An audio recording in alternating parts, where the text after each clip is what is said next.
Hello student, my name is Rakesh Kumar. चलिए शुरू करते हैं आज का लेक्चर।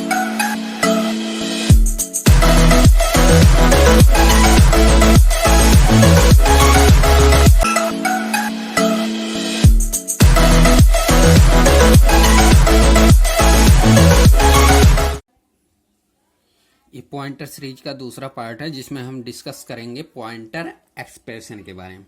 पॉइंटर एक्सप्रेशन के बारे में, यह दूसरा नाम है using operator with pointer variable.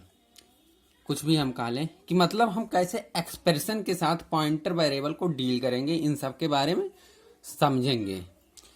तो पिछले वीडियो में हमारा थोड़ा सा पॉइंट छूट गया था कि जैसे हम कोई इनिशियलाइज करते थे पॉइंटर, मान लीजिए इंट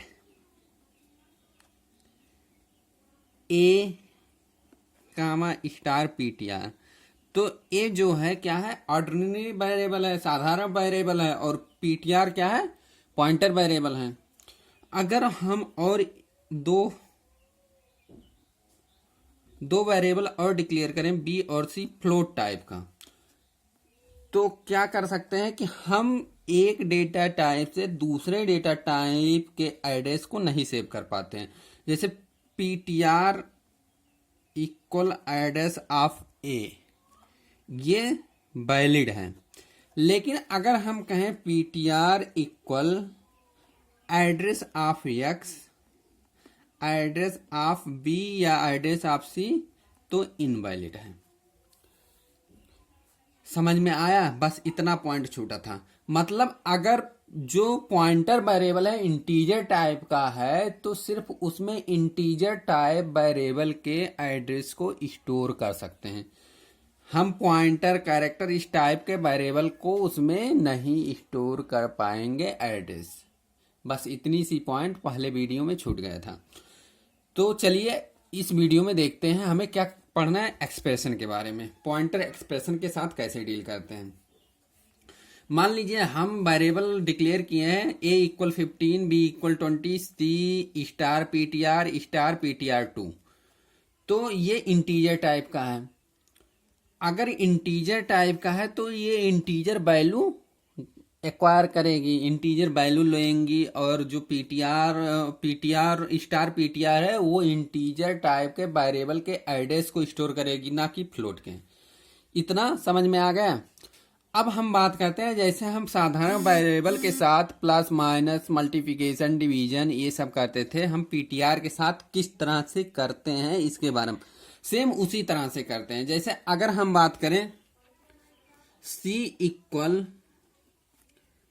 a प्लस बी, ये भी कर सकते हैं। c equal a plus star PTR 2, ये भी कर सकते हैं। अगर हमें a और b की वैल्यू को जोड़ना है तो साधारण उससे जोड़ लें, या हम वेरिएबल वाले जो पॉइंटर वाला वेरिएबल है उसके साथ ऐड करें।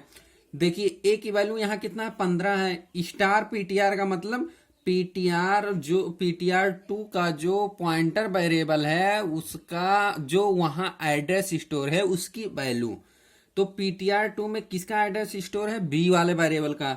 मतलब स्टार पीटीआर 2 का मतलब क्या हुआ कि बी वाले वेरिएबल के एड्रेस की वैल्यू क्या है? 20 है। इसी तरह हम ए का भी पॉइंटर के साथ डील कर सकते हैं। C equal star PTR 1 plus star PTR 2, इस तरह से भी कर सकते हैं, या तो हम चाहें इस तरह से भी कर सकते हैं, सिंपल भी। इसी तरह से हम डिवीजन सब्सट्रैक्शन भी कर सकते हैं, मल्टीप्लिकेशन भी कर सकते हैं, डिवीजन भी कर सकते हैं, मॉडुलस ऑपरेटर भी कर सकते हैं। सब कुछ जैसे हम ऑर्डिनरी वेरिएबल में करते थे उसी तरह से हम पॉइंटर वेरिएबल के साथ भी डील करते हैं। तो इन सब को समझने के लिए चलिए हम एक प्रोग्राम से समझते हैं कैसे वर्क हो रहा है। मान लीजिए हमें एक प्रोग्राम लिखना है पॉइंटर का यूज करते हुए कि सभी अर्थमेटिक ऑपरेशन को शो करना है। तो कैसे हम करेंगे? सबसे पहले हमारे पास दो हेडर फाइल स्टीडियो और कोनियो, उसके बाद मेन फंक्शन, इसके बाद अगला है int a equal 20 b equal 10। हमने दो वेरिएबल डिक्लेयर किया है और इनिशियलाइज भी कर लिए हैं 20 और 10। ये साधारण वेरिएबल है, ना कि कोई पॉइंटर वेरिएबल है या एरे टाइप का वेरिएबल है, ये भी नहीं है। एरे टाइप के वेरिएबल अगर होता तो कैसे शो होता कि a सामने बड़ा सा कोष्ठक इंट a, ये क्या होता है? एरे टाइप का वेरिएबल। और अगर ये स्टार ए लिख दें तो क्या होता है? ये पॉइंटर टाइप का वेरिएबल होता है। अगर कुछ भी ना लिखें तो ये क्या होता है? साधारण वेरिएबल होता है।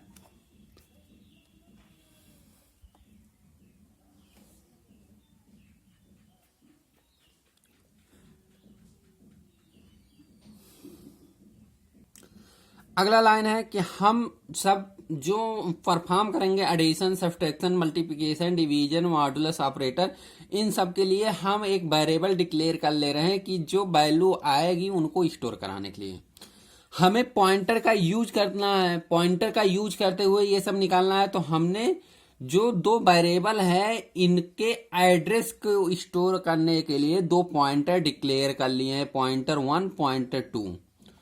तो पॉइंटर 1 में क्या है? एड्रेस ऑफ ए स्टोर कर लिए हैं और पॉइंटर 2 में एड्रेस ऑफ बी स्टोर कर लिए हैं। अब इन्हीं दोनों के साथ हम डील करेंगे पूरा addition, subtraction, multiplication, division, modulus operator, सब कुछ।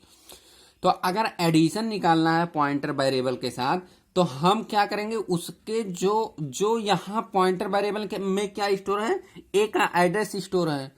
ए का एड्रेस स्टोर है तो हमें उसकी वैल्यू को ऐड करना है ना। जैसे हम ये क्या आ गया? ये है, ये बी है, ये है, ये बी है, ये कुछ मान लो 2008 और ये 2011 पे स्टोर है मेमोरी में। लेकिन ptr1 में क्या स्टोर है? ptr1 नाम का एक वेरिएबल बना, लेकिन यहाँ क्या स्टोर है? इसका एड्रेस, जो इसका एड्रेस है 2008। और ptr2 में क्या है इस समय प्रेजेंट? 2011। इसका क्या है? एड्रेस स्टोर है। अगर हमें इसकी वैल्यू चाहिए, ए की वैल्यू, तो क्या करेंगे? जो इसके एड्रेस पे स्टोर है उसकी वैल्यू ptr1 क्या है? एड्रेस स्टोर है, उसकी वैल्यू ये स्टार ptr1 का मतलब क्या हुआ? एज जो ए की वैल्यू है 2008 वाले एड्रेस पे जो वैल्यू स्टोर है वो देगा, जैसे 20। और ptr2 पे क्या है? 2011 वाले एड्रेस पे जो स्टोर है उसकी वैल्यू देगा। तो यहाँ 20, यहाँ 10। समझ में आया? तो इसी तरह एडिशन का लिए सब्ट्रैक्शन करना है तो star ptr1 minus star ptr2, ये क्या देगा? 20 माइनस 10 देगा। उसी हिसाब से multiplication star ptr1 multiplication star ptr2।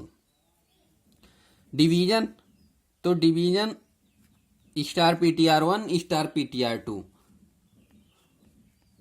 इतना समझ में आया? Modular division.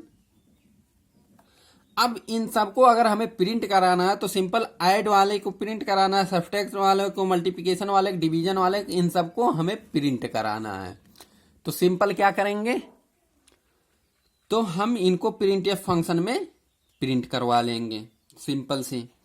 तो इस प्रोग्राम का आउटपुट क्या आएगा? एडिशन इक्वल क्या आएगा? 20 प्लस 10 30 आएगा। Addition equal 30, subtraction equal 10, multiplication equal 200, division equal 2।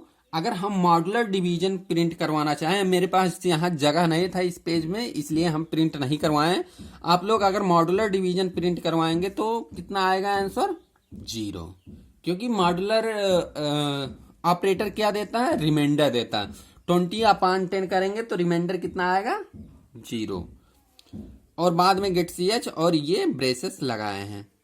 इतना समझ में आया, ये पूरा प्रोग्राम समझ में आया कि हम जो सिंपल प्रोग्राम कर रहे थे साधारण वेरिएबल के द्वारा, एडिशन, सब्ट्रैक्शन, मल्टीप्लिकेशन, डिवीजन, ये सब हम कैसे पॉइंटर वेरिएबल के साथ करेंगे। यही पूरा प्रोग्राम हमारे समझाने का उद्देश्य ये था कि पॉइंटर वेरिएबल का यूज करके कैसे हम प्रोग्राम को कंसीडर करते हैं। तो वीडियो को यहाँ खत्म करने से पहले हम आपके लिए एक क्यूटीवी पूछ लेते हैं इस वीडियो से रिलेटेड।